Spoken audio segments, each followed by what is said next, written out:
Operation Sindoor நடந்தபோது பாகிஸ்தானுக்கு சொந்தமான 6 போர் விமானங்களை சுட்டு வீழ்த்தினோம் என்று இந்திய விமானப்படை தலைமை தளபதி அமர்பிரீத் சிங் தெரிவித்தார். பொருளாதார வளர்ச்சியில் தமிழகம் தலை நிமிர்ந்து நிற்கிறது. திமுக அரசின் 2.0 ஆட்சியில் இன்னும் வேகமான வளர்ச்சியை கொடுப்போம். மக்கள் ஆதரவுடன் எங்கள் பயணம் தொடரும் என முதல்வர் ஸ்டாலின் கூறியுள்ளார். நாட்டிலேயே தமிழகம்தான் வளர்ச்சியில் முன்னணியில் இருக்கிறது. 11.19% பொருளாதார வளர்ச்சியுடன் தலைநிமிர்ந்து நிற்கிறது. கல்வியும் மருத்துவமும் திமுக அரசின் இரு கண்கள் என முதல்வர் ஸ்டாலின் கூறியுள்ளார். அதிமுக சாதிக்கும் மதத்திற்கும் அப்பாற்பட்ட கட்சி என்று சேலத்தில் பேசிய அதிமுக பொதுச் செயலாளர் பழனிசாமி, திமுக கூட்டணி நிலைக்குமா நிலைக்காதா என்பது இன்னும் 8 மாதத்தில் தெரியும். அதை பொறுத்திருந்து பார்ப்போம் என்றும் கூறினார். பொதுமக்கள் தெய்வமாக கருதும் எம்ஜிஆர் குறித்து பேசிய திருமாவளவன் அரசியலில் காணாமல் போய்விடுவார் என அதிமுக பொதுச் செயலாளர் பழனிசாமி கூறியுள்ளார். எம்ஜிஆரை அவமதிக்கும் நோக்கம் என்னிடமில்லை. எம்ஜிஆர் ஜெயலலிதாவை ஒரு ஜாதிக்குள் சுருக்க முடியாது என விடுதலை சிறுத்தைகள் கட்சி தலைவர் திருமாவளவன் தெரிவித்துள்ளார். 2026 ஆகஸ்ட் வரை பாமகவின் தலைவராக அன்புமணி தொடருவார் என பொதுக்குழுவில் தீர்மானம் நிறைவேற்றப்பட்டுள்ளது. பாமக உட்கட்சி தேர்தல் நடைபெறும் வரை அவரே தலைவராக தொடருவார் என்று தெரிவிக்கப்பட்டுள்ளது. என்னை பற்றி பக்கம் பக்கமாக செய்திகள் வந்து கொண்டிருக்கின்றன. ராமதாசின் பெயர் கெட்டுவிடும் என்பதால் அதை தாங்கிக் கொள்கிறேன். அவரிடம் 40 முறைக்கு மேல் பேசிவிட்டேன். தற்போது பாமகவை வழி நடத்தும் வகையில் ராமதாஸ் இல்லை. எல்லோரையும் விட எனக்கு அதிக வலி உள்ளது. நான் தூங்கிய பல நாட்கள் ஆகிறது என பொதுக்குழுவில் அன்புமணி பேசினார். திமுக மீண்டும் ஆட்சிக்கு வரக்கூடாது என்பதில் தெளிவாக இருக்கிறோம். தொண்டர்கள் விருப்பப்படி மெகா கூட்டணி அமைப்போம், வெற்றி பெறுவோம் என பொதுக்குழுவில் பாமக தலைவர் அன்புமணி பேசினார். அன்புமணி நடத்திய பொதுக்குழு குறித்த நிருபர் கேள்விக்கு சொல்வதற்கு ஏதுமில்லை என பாமக நிறுவனர் ராமதாஸ் பதிலளித்துள்ளார். அரசியல் காரணங்களுக்காக மாநில கல்விக் கொள்கையை யாரும் விமர்சிக்க வேண்டாம். இதனால் என்ன பலன் என்பதை ஆராய்ந்து எதிர்க்கட்சிகள் பேச வேண்டும் என அமைச்சர் மகேஷ் கூறியுள்ளார். பாரதிய ஜனதா தேசிய பொதுச் செயலாளர் PL சந்தோஷை சந்திக்க OPSக்கு பாரதிய ஜனதா அழைப்பு விடுத்துள்ளது. தேசிய ஜனநாயக கூட்டணியில் பன்னீர்செல்வத்தை மீண்டும் இணைக்க முயற்சி நடப்பதாக தகவல்கள் வெளியாகியுள்ளது. தோல்வி பயம் காரணமாக தேர்தல் ஆணையம் மீது காங்கிரஸ் குற்றம் சாட்டி வருகிறது. பீகார் தேர்தலில் இதற்கு மக்கள் நிச்சயம் பாடம் கற்பிப்பார்கள் என தமாக தலைவர் GK வாசன் கூறினார். சமஸ்கிருத மொழி அறிவு மற்றும் உணர்வு வெளிப்பாட்டின் காலத்தால் அழியாத ஆதாரமாக விளங்குவதாக உலக சமஸ்கிருத தினத்தை முன்னிட்டு பிரதமர் மோடி தெரிவித்துள்ளார். அதன் தாக்கத்தை பல்வேறு துறைகளில் காணலாம் என்றும் கூறியுள்ளார். டெல்லியில் நடந்த ரக்ஷா பந்தன் விழாவில் பிரதமர் மோடியின் கையில் பள்ளி குழந்தைகள் ராக்கி கட்டி வாழ்த்து தெரிவித்தனர். அதனை மகிழ்ச்சியுடனும் புன்னகையுடனும் பிரதமர் மோடி ஏற்றுக்கொண்டார். மகாராஷ்டிரா சட்டசபை தேர்தலில் பாஜகவுடன் தேர்தல் ஆணையம் கூட்டு சேர்ந்து வாக்குகளை திருடியது உண்மை என உறுதிமொழி பத்திரத்தில் ராகுல் கையெழுத்திட்டு தர வேண்டும் அல்லது மன்னிப்பு கேட்க வேண்டும் என தேர்தல் ஆணையம் எச்சரித்துள்ளது. இந்தியாவுக்கு அமெரிக்கா அநியாய வரி விதிப்பதன் பின்னணியில் பாகிஸ்தான் ராணுவம் இருக்கலாம் என காங்கிரஸ் MP கார்த்தி சந்தேகம் தெரிவித்துள்ளார். அமெரிக்க அதிபர் டிரம்பும் ரஷ்ய அதிபர் புட்டினும் வரும் ஆகஸ்ட் 15ஆம் தேதி பேச்சுவார்த்தை நடத்தவுள்ளதாக தகவல் வெளியாகியுள்ளது. அமெரிக்காவின் அலாஸ்கா மாகாணத்தில் சந்திப்பு நடைபெறும் என டிரம்ப் அதிகாரப்பூர்வ அறிவிப்பை வெளியிட்டுள்ளார். அஜர்பைஜான் ஆர்மேனியா இரு நாடுகளின் மோதலை நிறுத்தியதற்காக அமெரிக்க அதிபர் டிரம்புக்கு நோபல் பரிசு வழங்கப்பட வேண்டும் என இரு நாட்டு தலைவர்களும் கோரிக்கை வைத்துள்ளனர். பிரதமர் மோடிக்கு சீன வெளியுறவு அமைச்சர் வாங் யி ஷாங்காய் ஒத்துழைப்பு அமைப்பு மாநாட்டிற்கு அதிகாரப்பூர்வ அழைப்பு விடுத்தார். இது ஒற்றுமை, நட்பு மற்றும் பயனுள்ள முடிவுகளை தரும் ஒரு கூட்டமாக இருக்கும் என்றார். டெல்லி முழுவதும் இன்று ரெட் அலர்ட் எச்சரிக்கையை இந்திய வானிலை ஆய்வு மையம் வெளியிட்டுள்ளது. சாஸ்திரி பவன், ஆர்கேபுரம், மோதி பார்க், இட்வாய் நகர் உள்ளிட்ட பல பகுதிகளில் கனமழை கொட்டியது. டெல்லியில் பலத்த மழை காரணமாக வானிலை சீராக இல்லாததால் விமான போக்குவரத்து கடுமையாக பாதிக்கப்பட்டுள்ளது. கிட்டத்தட்ட 105 விமானங்கள் தாமதமாக வருவதாக தெரிவிக்கப்பட்டுள்ளது. ஜம்மு காஷ்மீரின் குல்காம் மாவட்டத்தில் பயங்கரவாதிகளுக்கு எதிரான ஆபரேஷன் அகல் நடவடிக்கையின் போது பயங்கரவாதிகளுடனான துப்பாக்கிச் சண்டையில் ராணுவ வீரர்கள் 2 பேர் வீரமரணமடைந்தனர். ரஷ்யாவிடமிருந்து கச்சா எண்ணெய் வாங்குவதை நிறுத்தினால் நடப்பு நிதியாண்டில் இந்தியாவின் எண்ணெய் இறக்குமதி செலவு 76,500 கோடி ரூபாய் அதிகரிக்கக்கூடும் என SBI ஆய்வறிக்கையில் தெரிவிக்கப்பட்டுள்ளது. உத்தராகண்டில் மேக வெடிப்பு மற்றும் வெள்ளம் ஆகியவற்றால் பாதிக்கப்பட்ட உத்தரகாசி மாவட்டத்தில் 3வது நாளாக ஹெலிகாப்டர்கள் மூலம் மீட்புப் பணிகள் நடைபெறுகிறது. மக்களுக்கு மருத்துவ சேவைகளும் வழங்கப்படுகின்றன.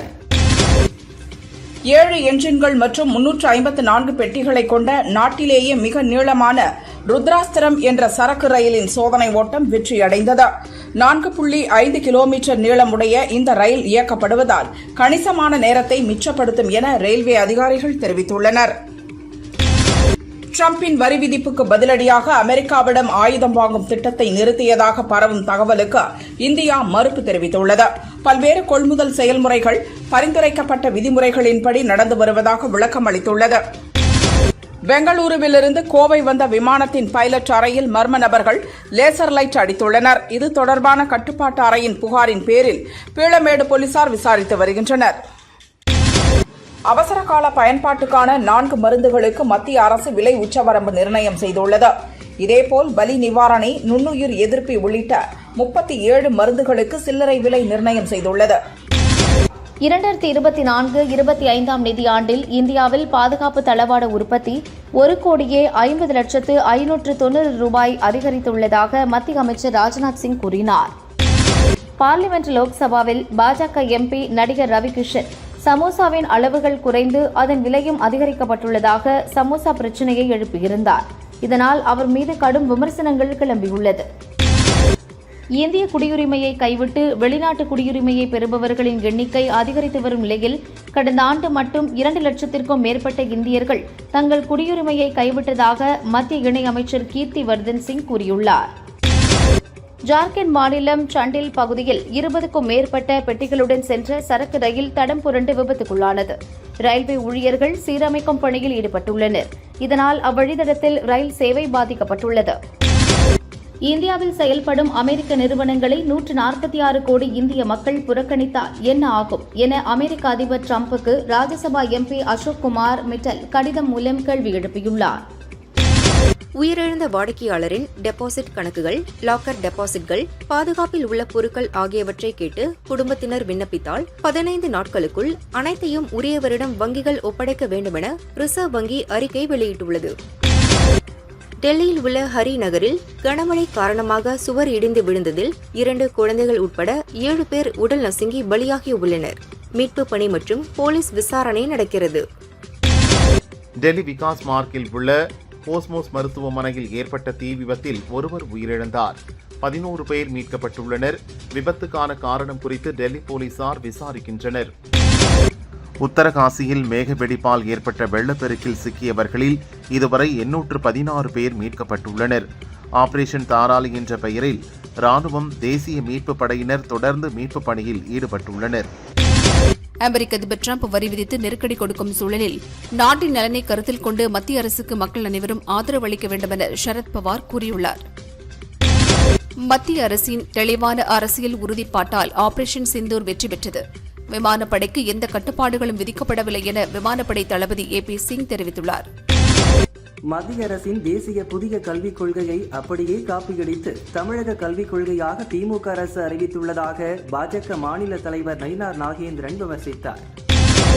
MP பதவியை விட விஜயகாந்தின் மகன் விஜயபிரபாகரன் என்ற பெருமையே போதும், கடைசி வரை அவரது மகனாகவே இருக்க ஆசைப்படுகிறேன் என கேப்டன் பிரபாகரன் படத்தின் ட்ரெய்லர் மறு வெளியீட்டு விழாவில் விஜயபிரபாகரன் கண்ணீர் மல்க பேசினார். நாட்டு மக்களிடையே அன்பும் ஒற்றுமையும் சகோதரத்துவமும் நற்பண்புகளும் மேலோங்க ரக்ஷாபந்தன் பண்டிகை வழிகாட்டட்டும் என GK வாசன் வாழ்த்து தெரிவித்தார். பாமக பொதுக்குழுவை நடத்தலாம் என ஹைகோர்ட் தீர்ப்பளித்திருப்பது நீதிக்கும் அறத்திற்கும் கிடைத்த வெற்றி. பொதுக்குழுவுக்கு தடையில்லை, திட்டமிட்டபடி இன்று பொதுக்குழு நடக்கும் என நிர்வாகிகளுக்கு அன்புமணி அழைப்பு விடுத்துள்ளார். உரங்களுடன் பிற இடுபொருட்களையும் வாங்க விவசாயிகளை கட்டாயப்படுத்தக்கூடாது என அமைச்சர் பன்னீர்செல்வம் கூறியுள்ளார். மேலும் உரங்களை அதிக விலைக்கு விற்பனை செய்யும் சில்லறை வியாபாரிகள் மீது கடும் நடவடிக்கை எடுக்கப்படும் எனவும் எச்சரித்தார். தமிழகத்தில் ஏழை என்ற சொல் இல்லை எனும் நிலையை உருவாக்குவதுதான் அதிமுகவின் லட்சியம். தேர்தல் நேரத்தில் அதற்காக நிறைய திட்டங்களை அறிவிப்போம் என விருதுநகர் சுற்றுப்பயணத்தில் எடப்பாடி பழனிசாமி பேசினார். பாமக பொதுக்குழு கூட்டம் அன்புமணி தலைமையில் மாமல்லபுரத்தில் நடந்தது. இந்த கூட்டத்தின் மேடையில் பாமக நிறுவனர் ராமதாசுக்காக இருக்கை ஒன்று காலியாக விடப்பட்டது. பேனரிலும் ராமதாஸ் புகைப்படம் இடம்பெற்றிருந்தது. நம் நாட்டை 100 ஆண்டுகளாக ஒன்றிணைத்த அழகிய பாரம்பரியமான ரக்ஷா பந்தன் பண்டிகையை கொண்டாடுவோம். பாரதத்தின் புனித பாரம்பரியத்தை நாம் போற்றுவோம் என பாஜக மாநில முன்னாள் தலைவர் அண்ணாமலை ரக்ஷா பந்தன் வாழ்த்து கூறியுள்ளார். திமுகவின் இலக்கிய அணி தலைவராக சமீபத்தில் அதிமுகவில் இருந்து விலகி திமுகவில் இணைந்த அன்வர் ராஜா நியமிக்கப்படுவதாக பொதுச் செயலாளர் துரைமுருகன் அறிவித்துள்ளார். அரசியல் காழ்ப்புணர்ச்சியால் ஏரிகளை நிரப்பும் திட்டத்தை திமுக அரசு கிடப்பில் போட்டுள்ளது. அதிமுக ஆட்சியில் 100 ஏரிகளை நிரப்பும் திட்டத்தில் 75% பணிகள் முடிந்தன. மீதமுள்ள 25% பணிகளை முடிக்காததால் பல ஏரிகள் வறண்டு கிடப்பதாக அதிமுக பொதுச் செயலாளர் பழனிசாமி குற்றம் சாட்டியுள்ளார். மதுரையில் ஆகஸ்ட் 21ஆம் தேதி நடக்கும் தாவேகவின் 2வது மாநில மாநாட்டில் கட்சித் தலைவர் விஜய் மட்டுமே பேசுவார். ஏர்போர்ட்டில் இருந்து மாநாடு நடக்கும் இடம் வரை விஜய்க்கு எந்த வரவேற்பும் அளிக்கப்படாது என போலீசாருக்கு தாவேக பொதுச் செயலாளர் ஆனந்த் பதிலளித்துள்ளார். ஆபரேஷன் சிந்தூர் குறித்து எதிர்க்கட்சிகள் வதந்திகளை பரப்பினால் அவர்கள் அப்பட்டமான தேச துரோகிகள் என்பது ஊர்ஜிதமாகிவிடும் என பாரதிய ஜனதா தலைவர் நயினா நாகேந்திரன் கூறியுள்ளார். இதய சிகிச்சை மேற்கொள்ள அமெரிக்கா செல்ல முன்னாள் அமைச்சர் செந்தில் பாலாஜியின் சகோதரர் அசோக்குமாருக்கு சென்னை ஹைகோர்ட் நிபந்தனைகளுடன் அனுமதி அளித்துள்ளது. கனமழை முன்னெச்சரிக்கை காரணமாக திருப்பத்தூர் மாவட்டத்தில் அனைத்து தனியார் பள்ளிகளுக்கும் இன்று விடுமுறை அளித்து மாவட்ட கலெக்டர் உத்தரவு பிறப்பித்துள்ளார். சனிக்கிழமை என்பதால் ஏற்கனவே அரசு பள்ளிகளுக்கு விடுமுறை அளிக்கப்பட்டுள்ளது. பொங்கல் பண்டிகைக்குள் படுக்கை இருக்கை வசதியுடன் கூடிய 110 புதிய சொகுசு பஸ்கள் பயன்பாட்டுக்கு கொண்டுவரப்படும் என்று அரசு போக்குவரத்து கழக அதிகாரிகள் தெரிவித்தனர். சென்னையில் இன்று ஆபரண தங்கத்தின் விலை சவரனுக்கு 200 ரூபாய் குறைந்து ஒரு சவரன் 75,560 ரூபாய்க்கும் 1 கிராம் 9,445 ரூபாய்க்கும் விற்பனையாகிறது. வெள்ளி 1 கிராம் 127 ரூபாய்க்கு விற்கப்படுகிறது. மேட்டுப்பாளையம் குன்னூர் சாலையில் உலா வந்த பாகுபலி யானை சுமார் அரை மணி நேரம் சாலையோரம் நின்றதால் போக்குவரத்து பாதித்தது. வாகன ஓட்டிகள் கூச்சலிட்டதால் யானை அங்கிருந்து வெளியேறியது. கிருஷ்ணகிரி மாவட்டம் மூத்தங்கரை அருகே கட்டுப்பாட்டை இழந்த கார் ஒன்று சாலையோரம் இருந்த குடிசை வீட்டிற்குள் புகுந்து விபத்துக்குள்ளானதில் வீட்டருகே கட்டியிருந்த 2 மாடுகள் உயிரிழந்தன. ஊத்தங்கரை போலீசார் விபத்து குறித்து விசாரிக்கின்றனர். திருப்பதி ஏழுமலையான் கோவிலுக்கு சென்று கொண்டிருந்த கார் மீது லாரி மோதியதில் பக்தர்கள் 3 பேர் பலியாகினர். ஆந்திரா நெல்லூர் மாவட்டம் சாகோலு அருகே கார் சென்றபோது விபத்து நடந்தது.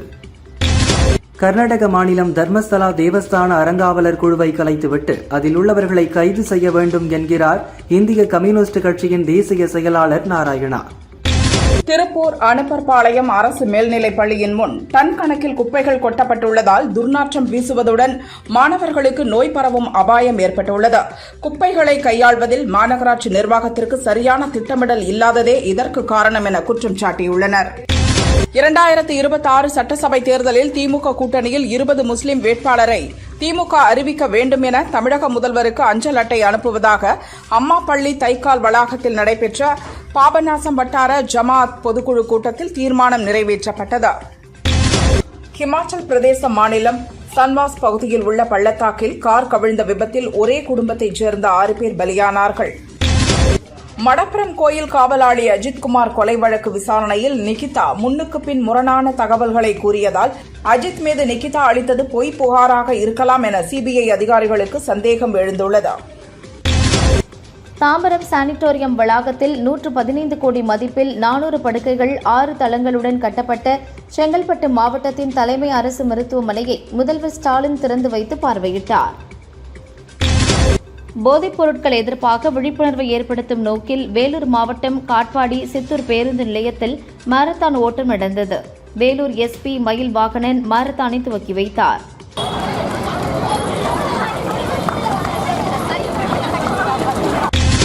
விருதுநகர் மாவட்டம் விஜய கரிசல்குளம் கிராமத்தில் சட்டவிரோதமாக வீட்டில் பட்டாசு தயாரித்த போது ஏற்பட்ட வெடி விபத்தில் 2 பெண்கள் உட்பட 3 பேர் உடல் கருகி பலியானார்கள். திருச்சி லால்குடி அருகே காரும் பைக்கும் மோதிய விபத்தில் 3 பேர் பலியானார்கள். படுகாயமடைந்த மேலும் சிலர் ஹாஸ்பிட்டலில் சிகிச்சை பெற்று வருகின்றனர். நகர்ப்புற மற்றும் மெட்ரோ பகுதிகளில் புதிய கணக்கு தொடங்கும் நபர்களின் மாதாந்திர மினிமம் பேலன்ஸ் தொகையை 50,000 ரூபாயாக ஐசிஐசிஐ வங்கி உயர்த்தியுள்ளது. ஏற்கனவே அக்கவுண்ட் வைத்திருப்பவர்களுக்கு பழைய மினிமம் பேலன்ஸ் தொகை தொடரும் என்றும் அறிவித்துள்ளது. சென்னை மாநகராட்சியில் தெருக்களுக்கே சென்று நாய்களுக்கு ரேபிஸ் தடுப்பூசி போடும் திட்டத்தை மேயர் பிரியா தொடங்கி வைத்தார். நாள் ஒன்றுக்கு தோராயமாக 3000 நாய்களுக்கு தடுப்பூசி போடப்பட உள்ளது. ஒட்டுண்ணி நீக்க மருந்தும் செலுத்தப்பட்டு நாய்களுக்கு அடையாள மை வைக்கப்படுகிறது. தமிழகம் முழுதும் பொது இடங்களில் அனுமதியின்றி வைக்கப்பட்டுள்ள கொடிக்கம்பங்களை அகற்றும்படி ஐகோர்ட் மதுரை கிளை பிறப்பித்த உத்தரவுக்கு நாங்கள் தடை விதிக்க முடியாது என திட்டவட்டமாக தெரிவித்து இதற்கு எதிரான மேல்முறையீட்டு மனுவை தள்ளுபடி செய்து சுப்ரீம் கோர்ட் உத்தரவிட்டது. ராமேஸ்வரம் மீனவர்கள் 14 பேர் சமீபத்தில் சிறை பிடிக்கப்பட்ட நிலையில் மேலும் 8 தமிழக மீனவர்களை நடுக்கடலில் இலங்கை கடற்படை படகுடன் சிறை பிடித்துள்ளது. வேலூரில் தமிழ்நாடு உடற்கல்வி ஆசிரியர் மற்றும் உடற்கல்வி இயக்குநர் சங்கத்தின் மாநில செயற்குழு கூட்டம் நடந்தது. இதில் மாநிலம் முழுதும் 2000 உடற்கல்வி ஆசிரியர்களை அரசு உடனே நியமிக்க வேண்டுமென தீர்மானம் நிறைவேற்றப்பட்டது.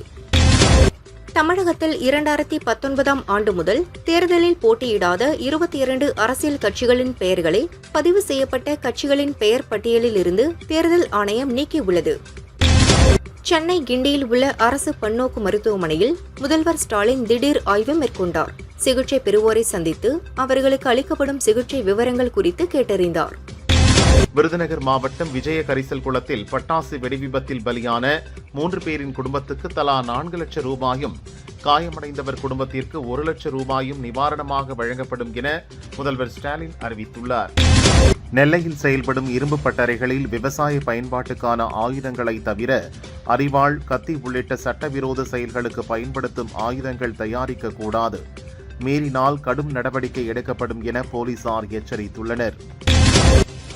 பொதுமக்களுக்கு அச்சுறுத்தலாக உள்ள ராட்வீலர் உள்ளிட்ட ஆக்ரோஷமான நாய்களை முறைப்படுத்த கோரிய வழக்கில் உரிய விளக்கங்களுடன் ஆகஸ்ட் 12ஆம் தேதி நேரில் ஆஜராகும்படி தலைமை கால்நடை அதிகாரிக்கு சென்னை ஹைகோர்ட் உத்தரவிட்டுள்ளது. பௌர்ணமி திதியும் அவிட்ட நட்சத்திரமும் இணைந்து வரும் நாள் ஆவணி அவிட்டமாக கொண்டாடப்படுகிறது. இந்த தினத்தில் பழைய பூநூலை மாற்றி புதிய பூநூல் அணிவர். ஆவணி அவிட்டமான இன்று கோவையில் பூநூல் மாற்றும் வைபவம் நடந்தது. ஏராளமானோர் பங்கேற்றனர்.